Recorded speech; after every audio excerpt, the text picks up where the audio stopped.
Bismillahirrahmanirrahim. Alhamdulillahi Rabbil Alamin. Wassalatu wassalamu ala Rasulillah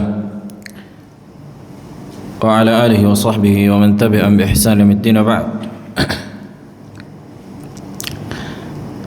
فذكرنا بالأمس فائدة أو قاعدة ما يتعلق بعذاب الكافر وعذاب المؤمن في الآخرة. Bahwa kemarin kita sebutkan ada kaidah atau faedah yang berkaitan dengan azab orang mukmin dan orang kafir apabila masuk ke dalam neraka. Begitu juga berkaitan tentang atau bab sebelumnya masalah murji'ah, bahwa murji'ah mengeluarkan amalan dari keimanan, bahwa murji'ah mengeluarkan amalan dari keimanan, dan murji'ah ada tiga kelompok. Yang pertama murji'atul ghulat atau ghulatul murji'ah, dan ini akidah Jahm bin Safwan, yang dimana mereka mengatakan iman itu apa kemarin kata mereka iman Abaran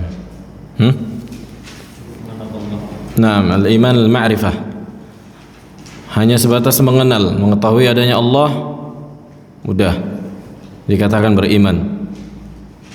Nah, dan mereka mengatakan bahwa apa? Kebaikan mereka diterima di sisi Allah, amal saleh mereka diterima di sisi Allah, dan dosa-dosa mereka diampuni. Maka ini adalah pemahaman murji'ah. Sementara al-Imam Ibn al-Mubarak mengatakan apa? Lau alimtu anna min hasanati maqbulatan aw qubilat inda Allah la syahidtu anni min ahlil jannah atau kama qala. Dia mengatakan, sekiranya aku mengetahui ada satu kebaikan yang aku lakukan itu diterima di sisi Allah, maka sungguh aku akan bersaksi bahwa diriku di antara penghuni surga. Menunjukkan bahwa kita tidak mengklaim amalan kita diterima di sisi Allah. Dan seorang mukmin dan berakidah ahlu sunnah demikian, antara al-khawf wal raja, rasa takut dan rasa harap. Ulaika alladzina ulaika alladzina yusari'una fil khairat wa yad'unana raghaban wa rahaba wa kanu lana khashi'in. Dan para nabi dan orang-orang saleh itu beribadah kepada Allah di atas raghbah dan rahbah, di atas rasa harap dan rasa takut. Nah, tidak sebagaimana murji'ah mengatakan kebaikan mereka diterima, dosa-dosa mereka diampuni, silahkan melakukan dosa selama seseorang tidak kafir. Maksud mereka kafir apa? yakni bodoh atau tidak mengetahui tentang Allah. Ini kata mereka kekufuran. Ini murji'atul ghulat. Kemudian kelompok yang kedua murji'atul karramiyah. Nah, mengatakan bahwa iman itu hanya sebatas mengucapkan lisan, adapun hati bukan bagian, atau pembenaran dengan hati bukan bagian dari keimanan. Nah, ini juga menyimpang. Konsekuensinya mukmin atau munafik itu mukmin. Nah, kemudian yang ketiga murji'atul fuqaha. Murji'atul fuqaha, apa keyakinan mereka? Apa Rizki? Iman membenarkan dalam hati, mengucapkan dengan lisan. Nah, kemudian apa yang membedakan murji'atul fuqaha dan ahli sunnah atau akidatus salaf? Apa Rashid?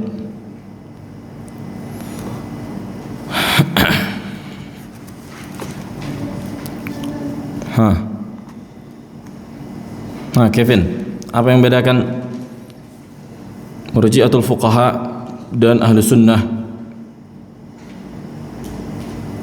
Kemarin sudah kita sebutkan, jangan lagi lupa. Abu Darda.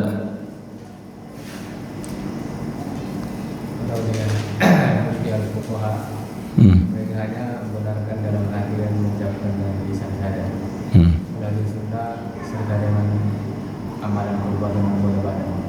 Nah, mereka mengeluarkan amalan dari koridor keimanan.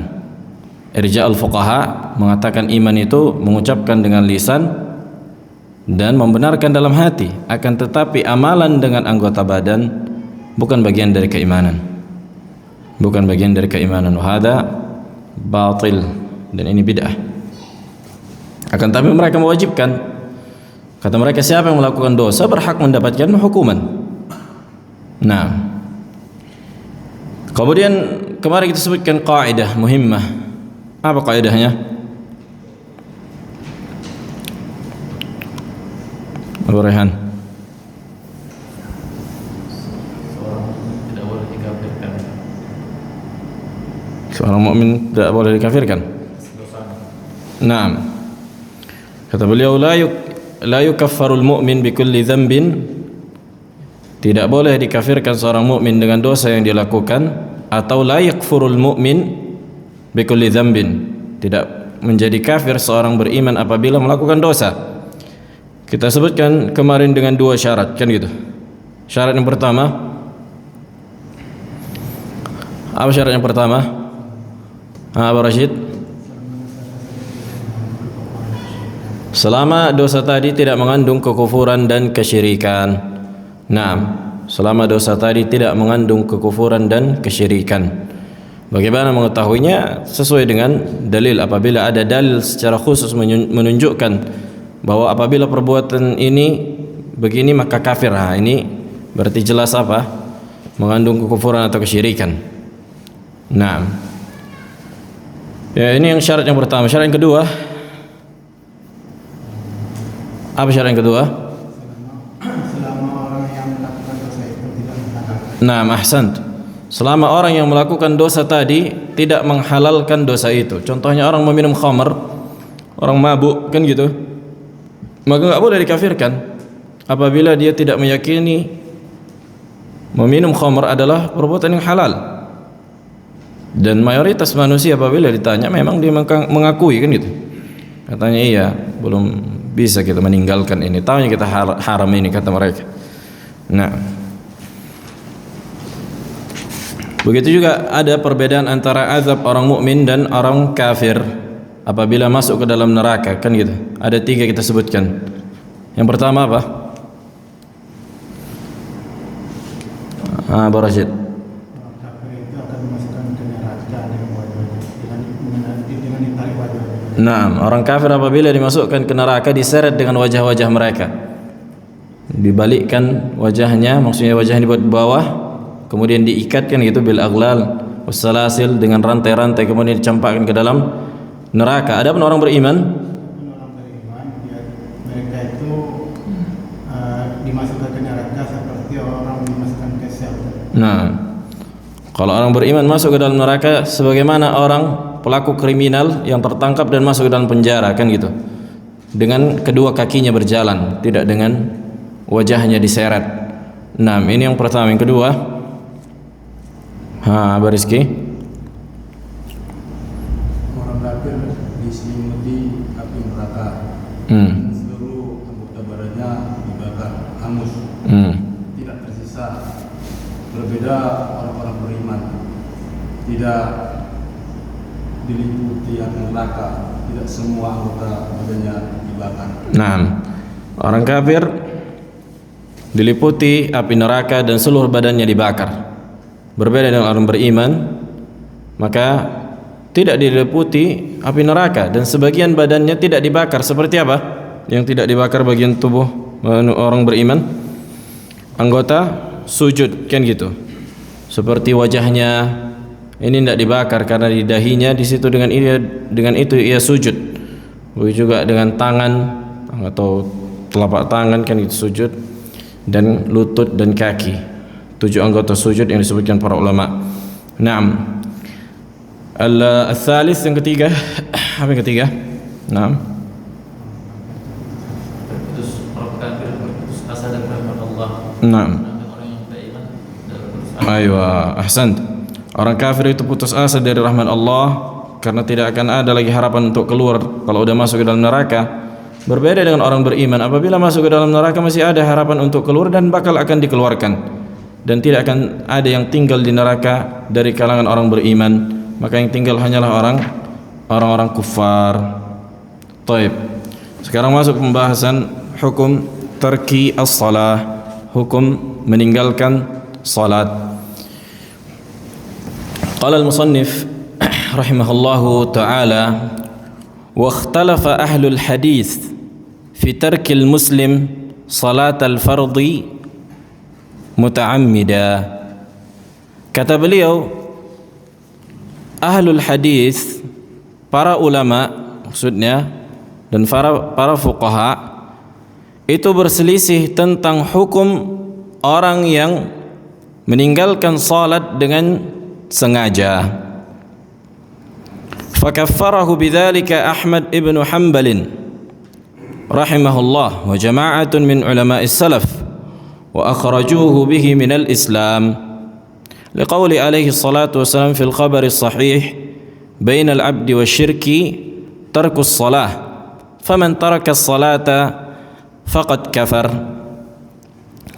Maka Al-Imam Ahmad rahimahullah dan sekelompok dari ulama salaf mengkafirkan orang yang meninggalkan salat dengan sengaja dan mereka mengeluarkannya dari keislaman, sebagaimana kabar-kabar yang benar, yang sahih yang datang dari Nabi alaihi salatu wassalam, hadis-hadis. Kata Nabi sallallahu alaihi wasallam, antara seorang hamba dengan kesyirikan adalah meninggalkan salat. Maka barang siapa yang meninggalkan salat, maka sungguh dia telah kafir. Naam. Wa dhahaba asy-Syafi'i wa ashabuhu wa jama'atun min ulama'is salaf rahmatullahi alaihim ajma'in ila annahu la yukaffir aw la yakfuru ma dama mu'taqidan liwujubiha. Dan Al-Imam Asy-Syafi'i dan orang-orang yang bersama beliau dari kalangan mazhabnya dan sekumpulan ulama salaf itu sepakat atau itu berpendapat bahwa selama orang yang meninggalkan salat itu meyakini wajibnya salat itu untuk dilakukan, maka dia tidak menjadi kafir. Naam, dengarkan aja dulu, nanti akan datang syarahnya. Wa innama yastawjib al-qatl, akan tetapi yang wajib dilakukan bagi orang yang meninggalkan salat adalah dibunuh. Naam, kama yastawjibuhu al-murtad 'anil Islam, sebagaimana yang ditegakkan kepada orang yang murtad adalah dipenggal kepalanya, dibunuh. Kama akhbara subhana an Yusuf alaihi salatu wassalam annahu qala, sebagaimana yang Allah kabarkan tentang Nabi Yusuf, dan Allah berkata, maksudnya dalam Al-Quran, inni taraktu millata qaumin la yu'minuna billahi wa hum bil akhirati hum kafirun, sesungguhnya aku meninggalkan agama kaum yang tidak beriman kepada Allah dan mereka kafir terhadap hari akhir. Walam yaku bitalabbusin bikufrin fafaraqahu, maka dia tidak melakukan kekufuran sehingga membuatnya keluar dari Islam, walakin tarkuhu jahidan lahu, akan tetapi bentuk meninggalkannya adalah dengan cara mengingkarinya. Taib. Huna al-mas'alah masalah muhimmah jiddan lil ghayah, kata para ulama, masalah tarku as-salah, masalah tarki as-salah, hukum meninggalkan salat. Ittafaqa al-ulama, yang pertama harus kita fahami, sepakat para ulama dan tidak ada khilaf, siapa yang mengingkari wajibnya salat maka dia kafir. Ini yang pertama, ini mahal al-ittifaq. Siapa yang mengingkari wajibnya salat 5 waktu maka dia kafir. Kemudian orang yang mengingkari wajibnya salat 5 waktu ini ada 2 keadaan. Imma dia lakukan atau dia tinggalkan. Imma dia lakukan atau dia tinggalkan. Maka seperti misalnya ada orang meyakini orang salat waktu 5 waktu ini enggak wajib katanya. Walaupun dia kerjakan, maka dia kafir dengan keyakinan itu. Ini dikatakan kufur bi al-istihlal. Nah, katanya salat wajib enggak wajib, salat wajib. Namanya salat wajib. Maksudnya salat fard katanya enggak wajib. Maka dia walaupun dia salat 5 waktu, tapi dia meyakini salat yang 5 waktu ini tidak wajib, maka kafir. Kecuali ada uzur baginya seperti baru masuk Islam, al-ahdu bi al-hudatha min ahdi al-kufur, baru masuk Islam enggak tahu. Nah, tapi adapun dia apabila tinggal di lingkungan kaum muslimin, dia melihat orang-orang muslimin, maka tidak ada uzur baginya. Nah, ini yang pertama. Kemudian apabila dia meninggalkan salat dan meyakini apa? Salat itu tidak wajib, maka dia kafir. Maka dia apa? Kafir. Ini keadaan orang yang mengingkari wajibnya salat wajib. Kemudian masalah yang kedua, hukum orang yang meninggalkan salat dengan keadaan dia meyakini wajibnya salat wajib, akan tetapi dia tinggalkan karena rasa malas, takasulan wa tahawunan, berleha-leha dan bermalas-malas. Naam. Dan ini mungkin keadaan yang paling banyak kan gitu di kalangan kaum muslimin. Dia yakinnya salat wajib, tapi nafsunya lebih apa? Lebih menguasainya. Nah, di sini yang menjadi apa? Mahal an-niza'. Terjadi perselisihan antara para ulama dalam perkara orang yang meninggalkan salat karena apa? Karena malas. Perhatikan, dia meyakini wajibnya salat, akan tetapi dia tinggalkan karena malas, tapi dengan sengaja dia tinggalkan. Nah, ini keadaan yang kedua. Ini di sini apa? Pembahasan kita. Titik permasalahan kita di sini. Kemudian masalah yang lain, ya apa kita sebutkan, orang yang tidak mengerjakan salat karena lupa, maka ini sepakat para ulama apa? Tidak berdosa. Tidak berdosa, lupa atau ketiduran. Ketiduran juga sebenarnya termasuk dalam keadaan lupa, zuhul kan gitu. Nah, jadi orang yang meninggalkan apa? Salat, orang yang tidak salat keluar waktunya imma karena lupa atau karena ketiduran. Tapi bukan sengaja kayak gitu. Pokoknya tidur niat mau salat, tahu-taunya bangun misalnya jam 7 pagi. Kan gitu. Niat udah mau bangun subuh, tahu-taunya jam 7. Jam 7 udah apa? Udah habis waktu fajar. Nah, maka sepakat para ulama dia tidak kafir. Orang yang lupa juga tidak kafir karena sibuk mungkin, tahu-taunya lupa misalnya. Nah, ini bukan pembahasan kita, tapi pembahasan kita di permasalahan di mana orang yang meyakini wajibnya salat dan dia meninggalkan karena malas dan berleha-leha. Jelas di sini pembahasannya. Kita titik pusatkan pada permasalahan ini. Karena kalau dibahas secara rinci semuanya bakal panjang. Taib. Para ulama ada 3 pendapat dalam perkara ini. Pendapat yang pertama mengatakan siapa yang meninggalkan salat wajib maka dia kafir. Maka dia kafir, keluar dari Islam. Keluar dari Islam. Akan kita sebutkan dalilnya.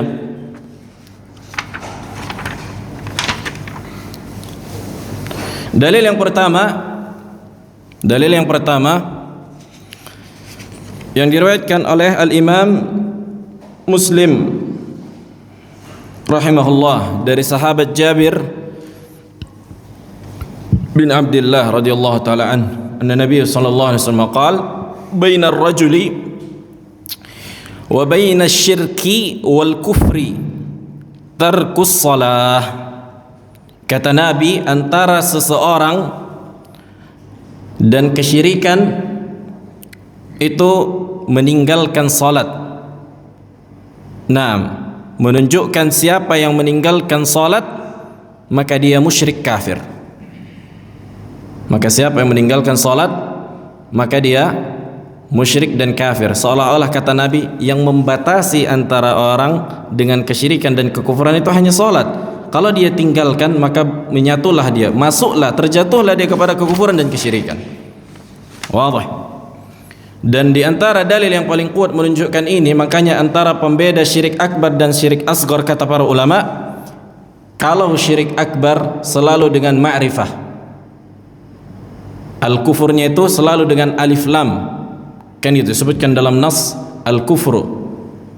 Ini menunjukkan syirik akbar. Makanya dalam hadis bainar rajuli wa bainasy syirki asy-syirki wal kufri tarkus shalah, maka ini menunjukkan kufur akbar. Ini dalil di antara dalil yang paling kuat yang mengatakan bahwa apa? Yang meninggalkan salat, satu salat saja dengan sengaja dia tinggalkan, keluar dari Islam. Keluar dari Islam. Nah, berbeda dengan hadis-hadis yang lain yang menunjukkan apabila kekufuran dalam bentuk nakirah, maka itu biasanya syirik asghar. Kata Nabi SAW, "Ithnatani fin nasi huma bihim kufrun." Ada dua perkara yang ada di sisi manusia yang itu di antara bentuk kekufuran. Kufrun maksudnya dari sisi kufrul asghar secara asal. At-ta'nu fin nasab wan niyahah 'alal mayyit. Mencela nasab seseorang dan meratapi orang yang sudah mati. Maka di sini kufur asghar. Nah, begitu juga kata Nabi sallallahu alaihi wasallam, la tarji'u min ba'di kuffara. Janganlah kalian janganlah kalian kembali kepada setelah peninggalanku kuffara yadribu ba'dukum riqaba ba'din, yang dimana kalian saling apa? Membunuh atau memerangi. Nah, ini yang pertama. Kemudian hadis yang kedua, sebenarnya hadisnya satu nada gitu, mirip, dari sahabat Buraidah ibni al-Husayb radhiyallahu taala anna Nabi sallallahu alaihi wasallam qala al-ahdu alladhi bainana wa bainahum as-salah faman tarakaha faqad kafar. Ini kata Nabi, al-ahdu alladhi bainana wa bainahum, maksudnya baina haula'il kuffari wal musyrikin, perjanjian antara kita dengan mereka orang-orang musyrikin, maksudnya apa? Pembeda antara kita dengan orang-orang musyrikin adalah dalam menegakkan salat. Maka siapa yang meninggalkannya sungguh dia telah kafir. Karena orang-orang musyrik mayoritas mereka itu tidak salat. Orang-orang musyrik di zaman Nabi SAW dan orang kufar mayoritas mereka tidak salat. Ini dalil yang kedua. Kemudian dalil yang ketiga dari sahabat yang sama, Buraidah bin Husayb, di Sahih Bukhari. Kata Nabi sallallahu alaihi wasallam, "Man taraka as-salah atau man taraka salat al-'asri faqad habita 'amaluh." Siapa yang meninggalkan salat asar dengan sengaja, hancur amalannya. Hancur amalannya. Adapun di dalam Al-Qur'an ada banyak kan gitu, lakin laysa sarihan, tidak tegas menunjukkan kafirnya. Fa khalafa min ba'di khalfun adha'us salah wattaba'us syahwat. Nah, fa sawfa yalqawna ghayya. Enggak sharih, yang sharih itu dalil di hadis. Baik. Kemudian dalil yang keempat, bahwa Nabi SAW berkata juga, dan ini diriwayatkan oleh Imam Hakim di dalam kitab beliau Al-Mustadrak, qala man taraka salatan muta'ammidan faqad bari'at minhu dhimmatullah. Siapa yang meninggalkan salat dengan sengaja, sungguh Allah berlepas diri darinya. artinya tidak akan mendapatkan rahmat Allah lagi. Bari'at minhu zimmatullah, udah enggak ada lagi hubungannya dengan Allah. Berarti apa? Kafir. Nah, kemudian dalil yang kelima, bahwa Nabi SAW pernah bersabda atau berkata tentang masalah salat, man hafadha 'alaiha kanat lahu nuran, siapa yang menjaga salat 5 waktu yang Allah wajibkan, maka akan mendapatkan cahaya, wa burhanan, dan petunjuk, wa najatan yaumal qiyamah, dan keselamatan hari kiamat. Wa man lam yuhafidh 'alaiha, kata Nabi, siapa yang tidak menjaganya, lam yakun lahu nurun wala burhanun wala najatun, tidak akan mendapatkan cahaya, petunjuk, dan keselamatan pada hari kiamat. Wa kana yaumal qiyamati ma'a Qarun, dan pada hari kiamat nanti akan dikumpulkan dan berada di neraka bersama Qarun. Kata para ulama, kenapa bersama Qarun? Karena Qarun senantiasa mengumpulkan harta, dan orang yang meninggalkan salat, sebagian mereka dan kebanyakan mereka juga meninggalkan salat disebabkan karena sibuk mengumpulkan harta. Kemudian kata Nabi, wa Fir'aun, naam, wa Haman, begitu juga Fir'aun. Kenapa disebutkan Fir'aun? Karena Fir'aun kafir karena sombong dan mengangkat diri dan sibuk mencari riyasah, mencari kedudukan. Maka siapa yang di dunia sibuk mencari kedudukan, mencari pangkat dan jabatan sebagaimana Fir'aun, maka begitu, dan meninggalkan salat, begitu juga akan dikumpulkan bersama Fir'aun di neraka, waliyadzubillah. Wa Haman, bersama Haman, kata para ulama, kenapa? Karena Haman di antara wazirnya Fir'aun. Kan itu, siapa yang sibuk mencari pangkat dan jabatan, menjadi menteri dan meninggalkan salat, maka akan dikumpulkan bersama Haman. Wa Ubay ibni Khalaf, kenapa disebutkan Ubay bin Khalaf? Karena sibuk dalam tijarah, dalam bisnis, sehingga meninggalkan salat. Dan siapa yang di dunia meninggalkan salat karena sibuk berbisnis dan tijarah, maka akan kafir, kekal di neraka bersama haula, bersama mereka. Nah, makanya, dan ini hadis diriwayatkan oleh Imam Ahmad dan Ibn Hibban dan Ad-Darimi, hadis sahih. Ini ancaman berat bagi orang yang meninggalkan salat. Kemudian dalil yang keenam,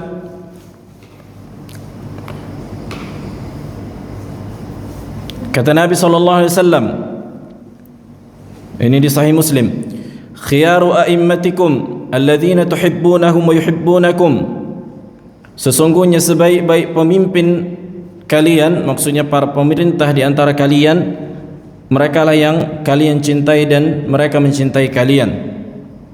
Wa tusalluna alaihim wa yusalluna alaikum, maksudnya kalian mendoakan kebaikan untuk mereka dan mereka pun, pemimpin kalian, mendoakan kebaikan untuk kalian.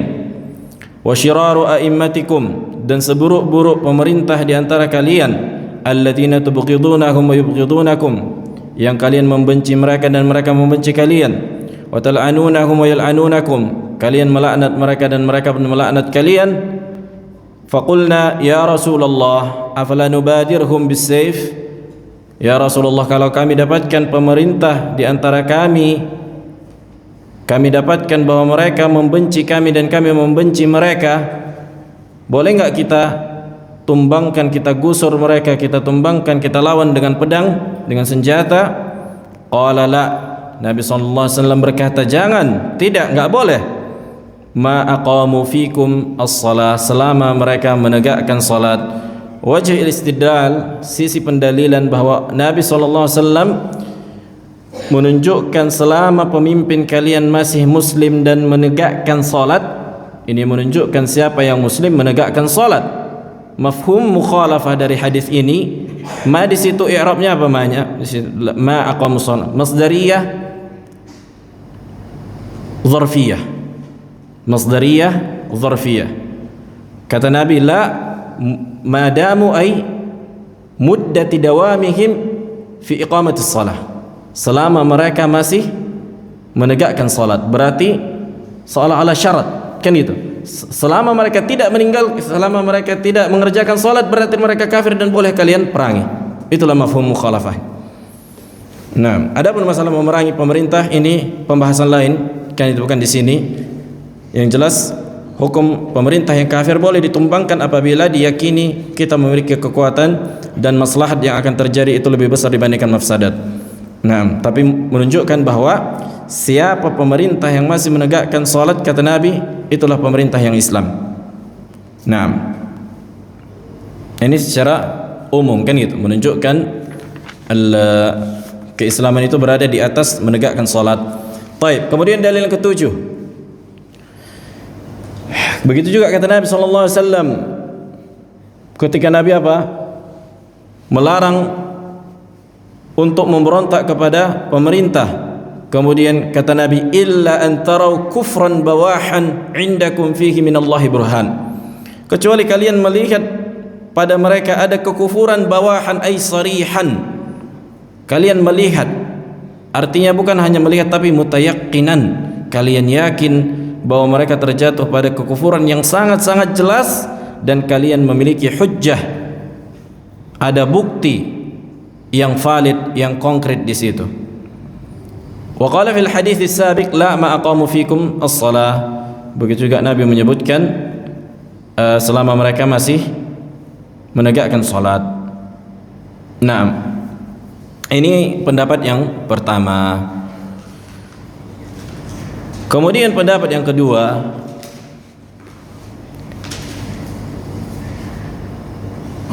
sebagaimana riwayat tadi dari Imam Syafi'i dan sebagian ulama atau banyak di antara para ulama juga. Nah, kata mereka bahwa orang yang meninggalkan salat, yang bermalas-malasan itu tidak menjadi kafir. Itu tidak menjadi kafir. Apa dalilnya? Akan kita sebutkan.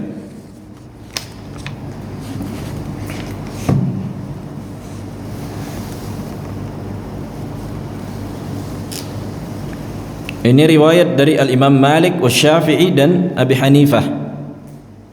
Dan riwayat juga dari Al-Imam Ahmad. Jadi Imam Ahmad memiliki dua riwayat. Kan itu riwayat menunjukkan siapa meninggalkan salat dengan sengaja dalam rangka malas-malasan kafir. Di riwayat lain dia mengatakan apa? Tidak kafir. Baik, dalil yang pertama, mereka mengatakan bahwa orang yang meninggalkan salat dan meyakini salat itu wajib, maka apa? Mukminun musaddiq. Dia mukmin, membenarkan, kan gitu. Maka enggak boleh kita keluarkan. Tidak boleh kita keluarkan dari keislaman. Kemudian bagaimana kalian mengatakan tentang apa? Dalil-dalil yang kata Nabi, kafir man taraka kafir, al-ahd bainana kufrun, kan gitu. Kata mereka di situ kufur maksudnya apa? Kufrun asghar. Kata mereka takwil, yang dimaksud dengan kufur di situ kufur asghar. Kufur kecil, tidak keluar dari Islam. Naam. Kemudian dalil yang kedua, keumuman hadis yang menunjukkan keutamaan tauhid. Keumuman hadis yang menunjukkan keutamaan tauhid. Ini juga menjadi harapan, kan gitu. Keumuman hadis yang menunjukkan apa? Keutamaan tauhid. Kata Nabi sallallahu alaihi wasallam, "Man qala la ilaha illallah khalisan min qalbih." Kan itu akan mendapatkan syafaat dan dikeluarkan dari neraka. Tuh. Ya, orang yang dikeluarkan dari neraka berarti apa? Naam, berarti bukan kafir. Kan gitu. Ini di antara dalil yang kuat, kan gitu. Naam. Ini di antara dalil yang kuat. Begitu juga kata Nabi SAW, "Man syahida an la ilaha illallah mukhlishan min qalbih." Siapa yang bersaksi tidak ada ilah selain Allah dan dia ikhlas dalam hatinya mengucapkannya, au yaqinan min qalbi, atau dia yakin, lam yudkhilin nar, tidak akan dimasukkan ke dalam api neraka, au dakhalal jannah, kan itu, atau dia akan masuk surga. Nah, begitu juga hadis yang menunjukkan asyhadu an la ilaha illallah wa anni rasulullah la yalqa Allah bihima abdun ghaira syakin fihima illa dakhalal jannah. Siapa yang mengucapkan, maksudnya seluruh keutamaan yang menunjukkan tauhid. Begitu juga kata Nabi SAW dalam hadis, kan gitu. La in ataitani bi dhunubin biqarabi al-ard lam tusyrik bi syai'a la ataituka biqarabiha maghfiratan.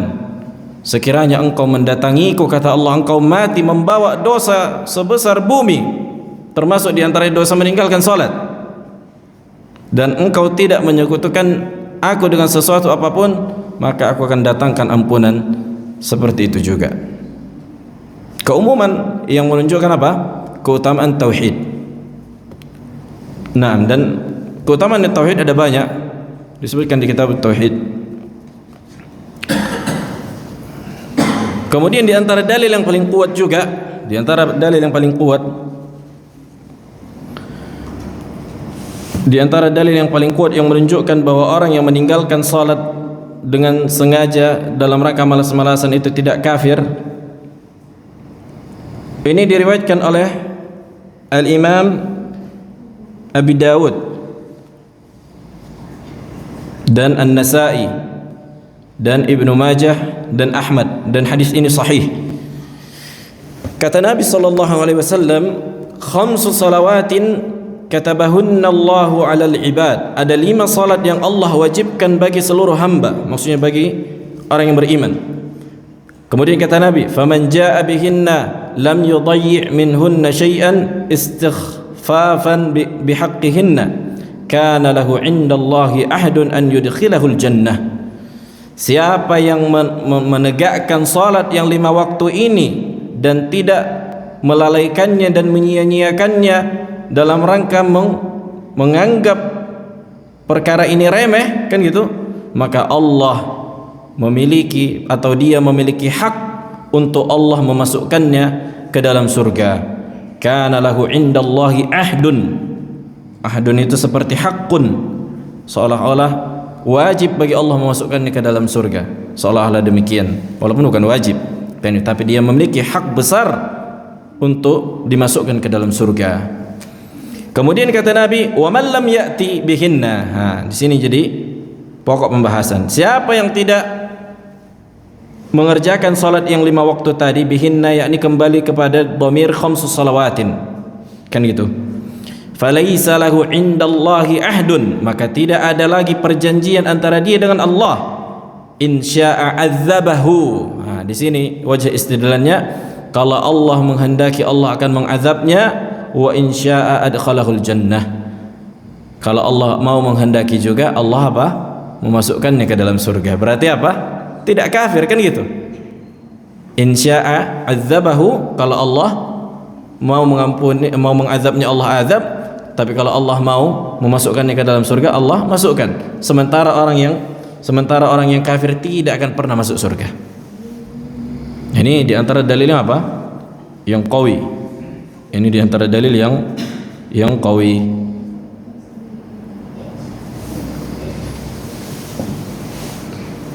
Mana yang rajih?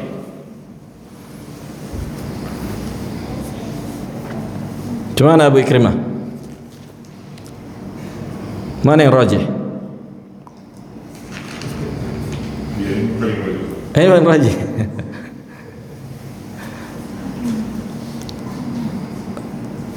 Naam, yani khilaf qawi. Baik, kemudian al-qaul ats-tsalits. Al-qaul ats-tsalits, pendapat yang ketiga. Pendapat yang ketiga. Kita berjalan di tengah-tengah gitu. Selalu Ahlus Sunnah daiman wasat, kan gitu. La ifrat wala tafrid. Pendapat yang ketiga menggabungkan antara dua pendapat. Apa itu? Kita mengatakan siapa yang meninggalkan salat dengan malas-malasan, selama dia tidak meninggalkan salat secara keseluruhan, maka dia tidak kafir. Selama dia tidak meninggalkan salat secara keseluruhan, kalau bahasa ulamanya yatrukus salah bil kulliyah, at-tarkul mutlaq, kata para ulama. meninggalkan secara mutlak, tidak pernah lagi sholat. Kan kalau orang yang kayak gini berarti kafir, yang tidak pernah lagi sholat.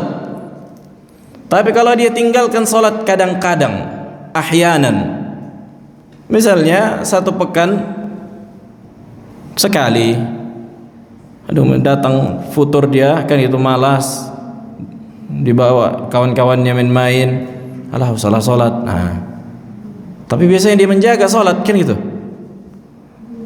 Tapi dia tidak, bukan itu kebiasaannya meninggalkan sholat. Dia orang yang sholat, atau dia sering sholat, atau setengah. Dan ini pun bermacam-macam gitu. Ada yang 50%, 80%. Tapi selama dikatakan dia tidak lagi menegakkan sholat, maka di situ dia menjadi kafir. Di situ dia menjadi kafir. Dan inilah pendapat yang dipilih oleh Syekhul Islam Ibn Taimiyah rahimahullah. Naam. Dan ini juga pendapat yang banyak dipegang masyayikh kita. Baik, kita bacakan kalam Ibnu Abdul Bar.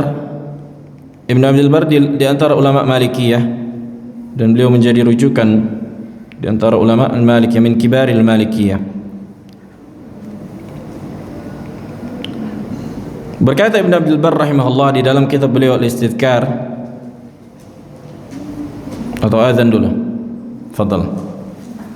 Taib. Qala al-Imam Ibn Abdul Bar rahimahullah di kitab beliau Al-Istidhkar, ajma'a al-muslimuna ala anna jahida fardhi salah kafir yuqtalu illam yatub min kufrihi dhalik. Sepakat kaum muslimin, orang yang mengingkari wajibnya salat maka kafir, maka hukumnya dia dibunuh apabila dia tidak bertaubat. Wa ikhtalafu fil muqir biha wa bi fardhiha at-tarik amdan li amaliha. Kemudian berselisih para ulama tentang orang yang meyakini wajibnya salat akan tapi meninggalkannya dengan cara malas-malasan. Begitu juga para ulama di antara Imam Ibnu Qudamah rahimahullah menunjukkan siapa yang meninggalkan salat maka hukumnya yustatabu, diminta bertaubat, ditunggu 3 hari. Naam, kalau dia tidak 3 hari, maksudnya hakim memanggilnya, kemari yang enggak salat, suruh salat. Kalau dia tidak salat dibunuh. Naam, kalau dia diberikan waktu senggang 3 hari juga enggak salat maka dibunuh. Sebagian ulama mengatakan dibunuh karena dia kafir. Karena masa udah disuruh diberikan waktu 3 hari enggak salat juga, berarti kan ini juhud. Nah gitu, berarti dia mengingkari wajibnya salat nih. Nah, maka dia dibunuh karena dia kafir. Lihat, jadi para ulama walaupun mereka memandang orang yang meninggalkan salat itu, sebagian ulama maksudnya tidak kafir, bukan berarti mereka menganggap permasalahan ini ringan. Bahkan mereka mengatakan dipanggil, yustatabu, disuruh salat, kalau enggak dibunuh. Nah, kemudian disebutkan ijma'. Ini yang muskilahnya nih. Sekarang kita membahas iskal, problem masalah ini. Kemudian diriwayatkan dari Al-Imam Ibnu Rahawai atau Imam Ibnu Rahuyah, bisa dibaca Rahawai atau bisa dibaca Rahuyah. Begitu juga Ibnu Hazm rahimahullah. Mereka menukilkan ijma', kan gitu. Apa ijma' itu? Katanya sami'tu Ishaq yaqul, Ishaq bin Rahawai atau Rahuyah, qad sahha an Rasulillah sallallahu alaihi wasallam anna tarika shalah kafir. Sungguh telah valid dari Nabi bahwa siapa yang meninggalkan salat maka kafir. Wa kadzalika kana ra'yu ahli al-ilmi min ladun Nabi alaihi wasallam ila yaumina hadza. Dan itu adalah pendapat ahlu ilmu dari kalangan atau dari zaman Nabi sampai hari ini, kata beliau, anna tarika shalah amdan min ghairi udhrin hatta yadhhaba waqtuha kafir. Siapa yang meninggalkan salat karena sengaja tanpa uzur sampai habis waktunya maka dia kafir. Kan begitu. Bahkan sebagian riwayat juga kata beliau, siapa yang mengingkari ijma' itu murji'ah. Kalam syadid. Iskal, gimana dong, kan gitu. Kemudian disebutkan juga ulama yang lain. Ini enak yang membahas perselisihan antara ulama, saling membantah. Kan ada ulama yang mengatakan ijma' siapa yang meninggalkan salat kafir. Kan itu. Kemudian mereka membantah ijma ini, kata mereka apa? Ijma juga kaum muslimin, siapa yang meninggalkan salat tidak ada pernah yang memperlakukannya dengan muamalah kafir dan dia mati. Kan itu. Orang yang meninggalkan salat kemudian meninggal, tidak ada yang memuamalahinya sebagaimana muamalah orang kufar. Berarti ijma itu batal. Bahkan ijma yang dinukilkan tadi telah diselisihi ulama yang lain, di antara Imam Ahmad dalam sebuah riwayat dan Syafi'i dan Malik. Berarti ijma ini makhrum. Makhrum itu dikoyak, artinya tidak tepat. Atau bisa kita arahkan ijma ini karena mereka melihat banyaknya hadis dan melihat rusaknya akidah Murji'ah pada zaman itu, mereka katakan ini untuk melawan, menegaskan, kayak reaction, kan gitu. Kayak apa namanya? Reaction? Melawan apa namanya? Apa reaction Israel? Hah? Abu Darda. Apa reaction? Maksudnya kayak membantah pemahaman, kan muncul Murji'ah, nggak apa-apa meninggalkan sholat. Nah mereka untuk melawan itu sehingga menukilkan ijma supaya jangan ada yang jangan ada lagi yang mengatakan boleh meninggalkan sholat. Sampai kata mereka, siapa yang mengatakan boleh meninggalkan atau bukan kafirnya meninggalkan sholat maka Murji'ah. Tuh melawan itu dia, kan gitu. Ayo merespon atau menyerang balik, serangan balik, counter attack. Itulah maksudnya. Karena ini juga diantara kuat pendapat yang kuat sebagaimana disebutkan di Mausu'ah Fiqhiyah. Tidak pernah kita ketahui dari kalangan kaum muslimin ada yang meninggalkan salat kemudian dimuamalahi sebagaimana muamalah kafir. Orang kafir tidak dimandikan, tidak dimakamkan di pemakaman kaum muslimin. Kalau dia punya anak, kan gitu, dia mati, anaknya muslim tidak mendapatkan warisan. Al-muslim al-kafir la yarithul muslim wal muslim yarithul kafir. Maka tidak dimuamalah demikian. Ini menunjukkan bahwa mereka masih muslim. Naam. Dan ini juga pendapat yang dipilih oleh Ibnu Utsaimin rahimahullah. Kata beliau ketika ditanya, alladhi yadhhar li annahu la yakfur illa bitarkil mutlaq. Maka yang zahir, yang tampak bagiku bahwa siapa yang meninggalkan salat itu tidak kafir kecuali dia meninggalkannya secara menyeluruh. Naam, bihaitsu la yusalli abadan, di mana ketika seseorang dikatakan tidak pernah lagi salat, maka disitulah dia kafir. Wa amma man yusalli ahyanan, adapun orang yang yusalli ahyanan fa innahu la yakfur, bahkan Ibnu Utsaimin mengatakan siapa yang salat kadang-kadang, bukan meninggalkannya kadang-kadang. Man yusalli ahyanan, siapa yang salat kadang-kadang. Naam. Wa amma man yusalli ahyanan fa innahu la yakfur. Naam. Makanya subhanallah masalah khilafiyah mu'tabarah. Bahkan Syekh Al-Albani rahimahullah di kitab beliau Silsilah Al-Hadits As-Sahihah, di antara yang menguatkan pendapat ini. Bahkan beliau mengatakan di situ, Syekh Al-Albani, uniknya kitab beliau Silsilah Al-Hadits Ad-Dhaifah dan Sahihah. Beliau kalau di kitab itu kadang pakai bahasa Amiyah. Padahal di kitab itu pakai bahasa Amiyah, bukan bahasa Arab Fusha, bukan bahasa Arab yang resmi. Ini antara keunikan kitab Silsilah Hadits As-Sahihah. Dan beliau menyebutkan di situ, dan mereka melemparku dengan Murji'ah, orang-orang yang mengatakan aku kan menguatkan pendapat bahwa siapa yang meninggalkan salat maka dia tidak kafir selama dia tidak mengingkari wajibnya salat itu. Dan mereka menuduhku sebagai Murji'ah, dan aku mampu untuk membalas mereka dengan mengatakan mereka Khawarij, tapi enggak aku lakukan itu, kata beliau rahimahullah.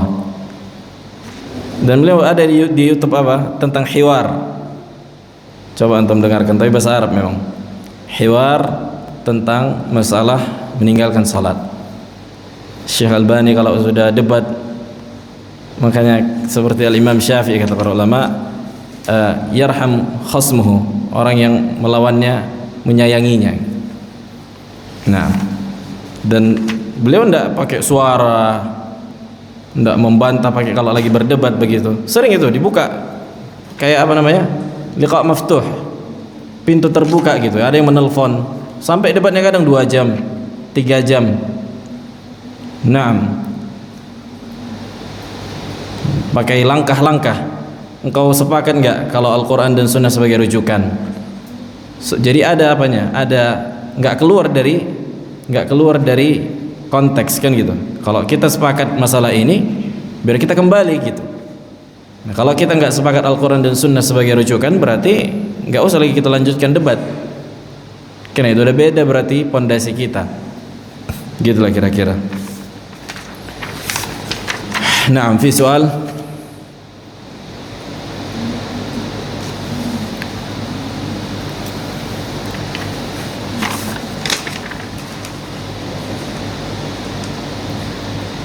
Dan tabaan yang memanggil orang yang enggak salat ini dan membunuhnya kan gitu misalnya, kalau dia enggak salat itu adalah hakim tentunya, bukan apa?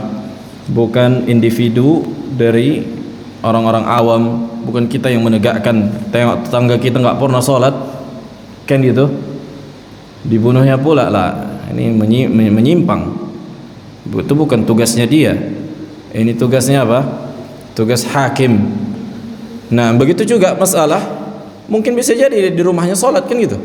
Bisa jadi di rumahnya salat dan itu sahih, tapi dia berdosa karena tidak salat jamaah. Begitu juga para ulama khilaf masalah salat jamaah, apakah wajib atau tidak wajib. Sepakat ulama siapa yang salat di rumah sah. Tapi apa? Dia berdosa gitu, meninggalkan jamaah tanpa uzur. Tanpa uzur dia berdosa meninggalkan jamaah kan gitu. Nah, makanya minimal dia salat di rumahnya. Minimal salat di rumahnya kalaupun tidak jamaah, tapi dia berdosa karena meninggalkan jamaah tanpa uzur. Karena yang benar salat jamaahnya itu adalah wajib, tapi laisa min syartis as-sihah. Kata orang, bukan di antara syarat sahnya. Nah, bukan di antara syarat. Kalau enggak jamaah berarti enggak sah dilakukan sendiri gitu. Itu juga masalah lain. Tapi minimal dia kerjakan di rumahnya atau di kantornya kan gitu. Kalau dia kerja kantor. Tapi kalau enggak sholat sehari, sepekan, sebulan, wah, ini berarti udah termasuk di antara golongan yang tidak mengerjakan sholat, maka di situ dia kafir. Kemudian bagaimana? Itu tadi, kalau kita berada di pemerintahan kaum muslimin yang maksudnya menegakkan syariat Islam sebagaimana mestinya, maka dia dipanggil oleh hakim. Dipanggil oleh hakim dan diadukan ke hakim kan gitu, dan dia dipanggil yustatab, dia dimintai bertaubat, disuruh salat. Kalau enggak ditunggu 3 hari. Kalau enggak juga berarti dia ini membangkang juhud, kata para ulama, mengingkari, dan dia kafir, dibunuh. Dan ini yang menegakkan hakim kan gitu, bukan individu. Nah, fi soal. Fadhal. Nah, fadhal.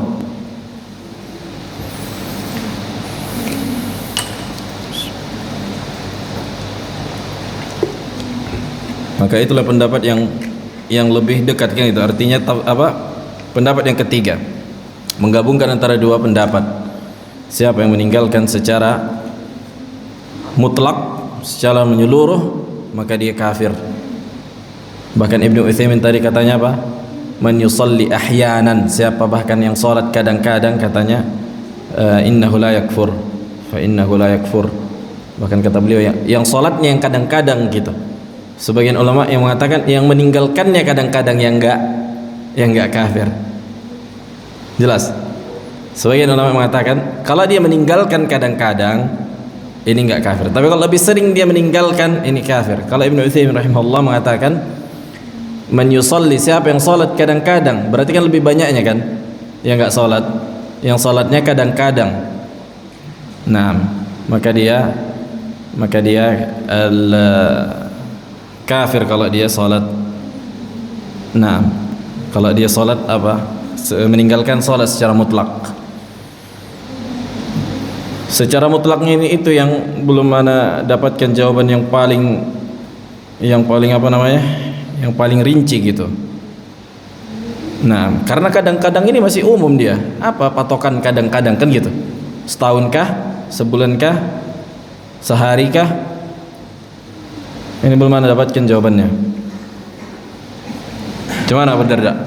Ada faedah? Kalau memang kelihatan dia dalam pernah sholat, saya kenal lagi sampai dia meninggal. Bagaimana muamalah ini tidak ada? Biarkan orang lain, kan gitu. Ini juga biarkan orang lain memuamalahinya, kita tidak menyolatkannya karena kita yakini dia kafir. Biarkan orang lain, biarkan begitu. Dan jangan disolatkan. Siapa yang kita ketahui di atas kekufuran, maka nggak boleh menyolatkannya. Solat di belakangnya saya nggak boleh. Nah, tapi perlu kita pastikan apakah benar dia meninggalkan solat atau tidak. Kan bisa jadi solat di rumah dia. Ini yang kita khawatirkan. Apakah kita sudah yakin kita zuhur kita tengok sampai habis waktu zuhur tidak solat, asar kita tengok, kan gitu. Bisa jadi solat di rumah kita tidak tahu. Nah, ini juga masalah. Nah, kecuali orang yang tinggal di rumah kita, misalnya ada orang kawan sekos misalnya tak pernah sholat, misal kemudian dia mati di atas itu, khalas kafir, tak pernah sholat dia. Makanya dalil-dalil yang tadi lihat yang kita bacakan, dalil-dalil yang mengatakan bahwa siapa meninggalkan sholat, qawi, dalil banyak. Makanya bukan masalah yang gampang masalah sholat kan gitu. Tapi kalau orang awam mayoritas kalau kita perhatikan lah kan tergantung awamnya juga di mana kan gitu. Lingkungannya juga mungkin di mana.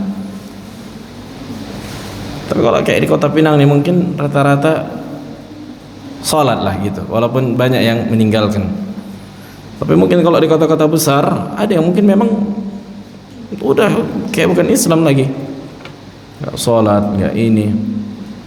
Udah nggak ada lagi kehidupan sholat itu, nggak tahu dia ada sholat, malah bukan kayak udah kehidupannya itu nggak ada agenda sholat itu nggak ada.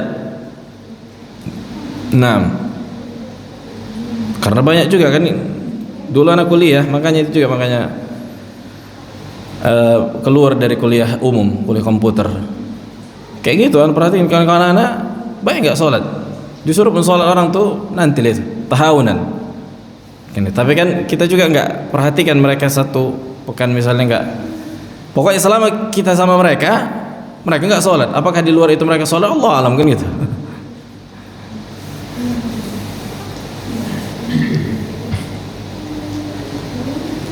Nah, ada lagi. Fadhal. Kenapa? Fadhal.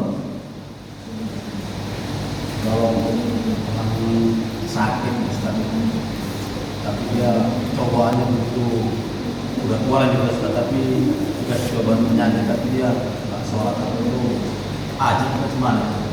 Apa itu azab?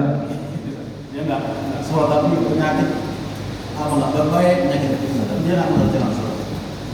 Yang pertama, di antara amalan yang tidak akan pernah jatuh hukumnya, maksudnya la yasqut, adalah sholat. Jelas, selama orang masih hidup, bagaimanapun keadaannya, tidak, kewajiban sholat itu akan terus konsisten, terus berjalan pada dirinya. Berbeda dengan haji, berbeda dengan zakat, berbeda dengan saum. Saum itu yasqut, orang nggak mampu bisa bayar dia, kan gitu. Haji nggak ada duit, nggak wajib. Zakat nggak ada nisab, nggak sampai haul, nggak wajib. Berbeda dengan sholat. Makanya orang yang nggak mampu lagi sholat disolatkan kan gitu. Nah, selama masih ada akalnya, tentunya, selama dia masih hidup dan masih berakal, maka wajib dia sholat. Berbeda orang yang udah koma, kan sering mungkin sebulan koma bisa jadi, maka nggak lagi wajib sholat bagi dia. Cuma koma, macam orang tidur. Apakah wajib bagi dia mengqadha salat? Tidak wajib. Ini juga di antara kebid'ahan, mengqadha salat. Mengqadha salat yang dia hilang akalnya di situ, seperti pingsan misalnya, atau dia koma, afwan. Karena kalau masih ada waktunya maka silahkan. Atau misalnya 1 hari, itu juga para ulama khilaf apa patokannya, pingsan misalnya 1 hari kan gitu. Misalnya dari jam 8 pagi sampai jam 5 sore pingsan, apakah dia mengerjakan? Kata para ulama, nah, selama masih 24 jam, sebagian mengatakan silahkan kerjakan zuhur, asar. Nah, tapi kalau udah jauh kali waktunya, maka tidak perlu berapa mau diqadhanya gitu. Kemudian tadi pertanyaannya apa? Sakitnya dilihat kan gitu. Apakah sakitnya itu membuat dia memang benar-benar enggak mampu lagi sholat, sementara sholat Allah udah mudahkan. Kalau tidak mampu berdiri, duduk, yang enggak mampu duduk berbaring, yang enggak mampu berbaring, yang berbaring dengan gerakan mata kan gitu, dengan isyarat. Kurang dimudahkan apa lagi? Enggak bisa diri, duduk pakai kursi. Jadi memang enggak ada alasan untuk enggak sholat berarti, selama dia masih punya akal dan punya ruh. Kalau masalah taharahnya ditayamumkan, kalau dia nggak mampu tayamum ditayamumkan, apalagi berwudu tentunya kan gitu. Kalau nggak mampu berwudu, apakah wajib dia menyuruh orang mewudukannya, diusapkan tangannya dan seterusnya? Maka sebagian ulama katanya kalau dia punya anggota keluarga, nah wajib menyuruhnya diwudukan gitu. Kalau nggak mampu juga wudu, tayamum. Apalagi alasan yang membuat dia tidak sholat? Itulah, coba cari alasan yang membuat dia tidak sholat. Apakah ada alasan? Apakah ada uzur? Wah, berarti masuk ke dalam pembahasan kita ini kalau udah malas. Kalau udah malas, masuk pembahasan antara kafir sama muslim. Oh, ngeri. Masuk ke pembahasan ini berarti kalau udah malas kan gitu.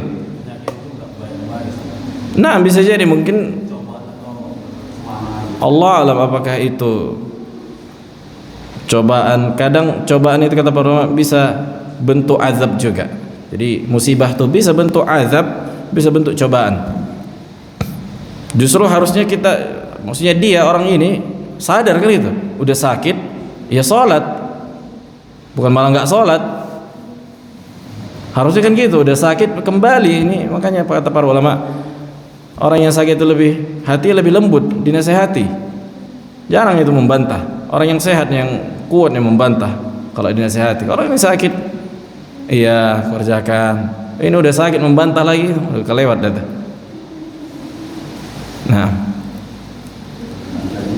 Nah, itulah makanya. Itu makanya sampaikan ke dia masalah ini. Ini masalah kufur dan muslim. Lihat, siapa yang menjaganya, kata Nabi SAW, man ata man jaa bihinna, siapa yang datang mengerjakannya, kana lahu ahdun indallah an yudkhilahul jannah, dia punya perjanjian untuk Allah masukkan dia ke dalam surga. Tuh, ahdun, Nabi mengungkapkan dengan ahdun, seolah-olah berjanji Allah untuk masukkan ke dalam surga kalau dia masih sholat.